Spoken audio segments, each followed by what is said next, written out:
ดีลูกค้าท่านใดมีแผนที่จะออกรถใหม่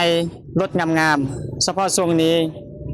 แต่ว่าบ่มีเงินใจายก่อนจักเก็บห้านเฮามีคำตอบเด้อลูกค้าเดือนนี้มื้อนี้เดี๋ยวนี้ห้านเฮาจัดโปรโมชั่นสุดพิเศษเด้อลูกค้า Honda V10 ไทยและออโต้ทุกรุ่นทุกยี่ห้อดาวใจก่อนเพียง0กิฟต์เท่านั้นเด้อลูกค้าบ่จำเป็นต้องวางดาวเงินก่อนจ่ายก่อน0กิฟต์ไปเลยจ่ายก่อน0กิฟต์จ่ายเดือนละ1,500,000กิฟต์เท่านั้นเด้อลูกค้าบ่จำเป็นต้องมีคนค้ำประกันเด้อลูกค้าเอกสารง่ายๆใส่เพียงสมุดหัวอย่างเดียว Honda V10 ไทยจ่ายก่อน0กิฟต์จ่ายเดือนละ1,500,000กิฟต์เท่านั้นเด้อลูกค้าออกรถไวภายในมือเดียวสำหรับคนต่างแข่งมาเฮ็ดเวียกอยู่นครหลวงก็ผ่อนรถได้เด้อลูกค้าคนต่างแข่ง